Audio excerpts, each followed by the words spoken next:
Arsip Nasional. Tapi belum dibuka lebih jauh, baru sepintas saja. Karena ya pekerjaan ini bilang gampang, ya susah. Bilang susah, tapi gampang. Ya semua juga terpulang pada bagaimana kita menguasai bahasa Belanda itu.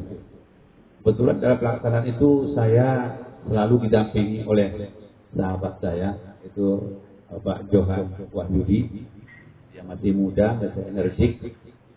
Dia juga bisa berbahasa Belanda. Alhamdulillah, dulu itu adalah mahasiswa saya, tapi sekarang sudah menjadi teman saya. Nah, jadi kemana-mana selalu saya ajak. Ada seminar di Aceh, saya ajak. Kemana-mana saya ajak. Kenapa? Menurut saya pantas dan layak untuk dikembangkan pengetahuannya. Mungkin nanti dalam hal ini nanti bisa ditambahkan oleh beliau. Satu lagi yang menjadi ada perbedaan pandangan barangkali bahwa meninggalnya Bupati Amir ini menurut catatan setempat itu berangkat tahun 1885. Tapi kami temukan surat Belanda itu mengatakan bahwa Bupati Amir itu tahun 1869 sudah menyebutkan dia itu sudah meninggal. 1869. Mana yang betul? Analisa di sejarah kemungkinan besar bahwa pada saat menentukan makam yang ada di Kupang itu perlu penelitian lebih lanjut. Apakah betul itu atau memang ada makam yang lain yang belum terjamah? Saya ini memerlukan penelitian. Kami bisa mengatakan hanya berdasarkan laporan Belanda. Sama halnya seperti Zainal Abidin dibuang ke Madiun, itu pun meninggalnya ada telegram ke Gubernur Jenderal bahwa Zainal Abidin itu meninggal. Itulah yang dijadikan patokan. Padahal dari pihak keluarga menelusuri makam Zainal Abidin ini, angka tahunnya mulainya berbeda. Tapi karena mengacu kepada surat dari Belanda itu, akhirnya mereka mengatakan ya kita mengakui apa yang dikatakan oleh Belanda itu. Keabsahan Belanda ini karena mereka itu sangat kuat dalam bidang administrasi.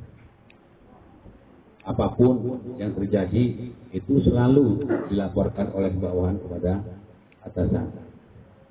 Ini yang mungkin perlu dibicarakan kembali atau perlu diadakan seminar ulang, karena paham kami bahwa apa yang dilakukan oleh Bupati Amir mungkin setelah mendapatkan bahan-bahan dari Arsip Nasional itu bisa sebagai tambahan untuk memperkuat sumber informasi terhadap sepak terjangnya Bupati Amir. Tidak hanya cukup dengan oral history, tidak cukup dengan oral tradition, artinya tutur rakyat, tidak cukup dengan tutur rakyat, tapi harus ditopang oleh sumber-sumber lain yang lebih primer. Itu mungkin. Jadi menurut paham saya, mengapa masih tertunda di Kementerian Sosial? Mungkin terganjal di situ. Data untuk itu belum lengkap.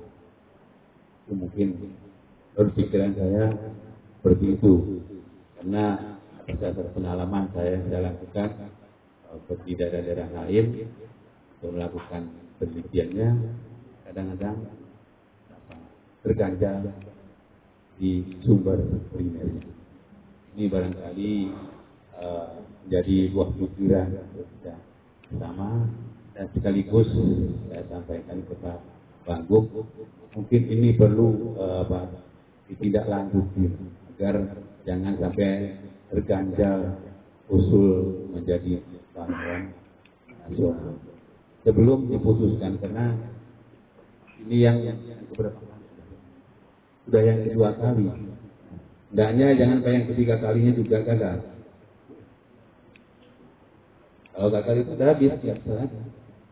Jadi yang terakhir ini, kalau memang belum sampai ada putusan, sebaiknya usul itu kita tarik kembali, lengkapi dulu biografinya itu, lengkapi dengan catatan-catatan Belanda itu, supaya ketika masuk kepada tim 13 yang memeriksa biografi calon tokoh ini, terlihat akuratnya sumber yang dipakai. Ini barangkali yang penting. Sehingga kalau mereka sudah memutuskan bahwa ini layak untuk diangkat jadi pahlawan nasional, ya sudah, menteri, ya, ke presiden, itu tinggal proses administrasinya saja. Itu kemungkinan yang bisa kita lakukan, seperti apa yang dikatakan oleh Pak Wagub tadi, tinggal sedikit, tapi sedikitnya di mana mungkin kita harus lacak lebih jauh sebelum ada putusan itu ditolak atau diterima. Kalau kita tahu kelebihannya, kekurangannya, mungkin ini perlu kita tambahkan, dan sampai betul-betul ditolak. Kalau sudah itu ya sudah nggak bisa lagi. Padahal tokoh ini kan membawa prestise satu daerah, mengangkat derajat satu daerah. Ternyata daerah ini punya pejuang, ya, tidak beda dengan daerah yang lain. Ya, di sisi lain, kalau boleh bisa ditambahkan oleh Johan, minta izin dulu kepada protokol, boleh ditambahkan oleh kawan saya. Saya kira dari saya cukup sekian dulu. Assalamualaikum warahmatullahi wabarakatuh. Waalaikumsalam.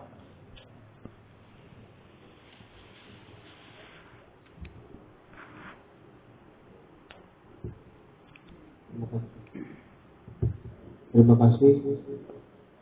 Assalamualaikum warahmatullahi wabarakatuh. Yang saya hormati Datuk Sri sebagai tuan rumah, kemudian Bapak Wakil Gubernur yang sama-sama kita hormati, kemudian Bapak Alfian, dan Bapak dan Ibu sekalian, yang semoga kehadirannya pada malam ini membawa semangat baru dalam pengkajian sejarah Pati Amir. Ya, menyambung tadi apa yang sudah disampaikan Prof. Bin Majid mengenai Pati Amir ini, memang sesungguhnya ini adalah tokoh yang besar. Bahkan di luar Bangka sendiri yang saya alami, karena dalam beberapa waktu belakangan saya mengikuti Prof. Bin Majid dari belakang istilahnya, itu saya melihat dalam naskah-naskah Hindia Belanda itu pemerintah Hindia Belanda begitu takut pada sosok Pati Amir. Dalam naskah itu dijelaskan dengan sangat rinci sekali, di mana Pati Amir menjadikan sebuah hutan, itu saya belum tahu hutan pastinya di mana ya, itu sebagai basis pertahanan. Jadi bayangkan saja bangsa kita pada masa ketika Pati Amir itu hidup dalam suasana yang serba menegangkan, kemudian dalam suasana yang serba terbelakang karena posisi kita dijajah, itu bisa menghadirkan suatu letupan serangan balik yang sangat merepotkan pemerintah Belanda. Memang dalam naskah-naskah Belanda itu kalau kita kaji lebih lanjut, kita akan mendapati sosok Pati Amir yang tidak terekam dalam imajinasi kita. Jadi mungkin oleh orang Bangka Pati Amir ini dianggap pahlawan gitu. Terus namanya cocok menjadi nama jalan atau nama sekolah. Begitu juga nama Pati Bahrin, ya, saya sempat Dewan tadi jadi nama perguruan tinggi ya, perguruan tinggi. Kemudian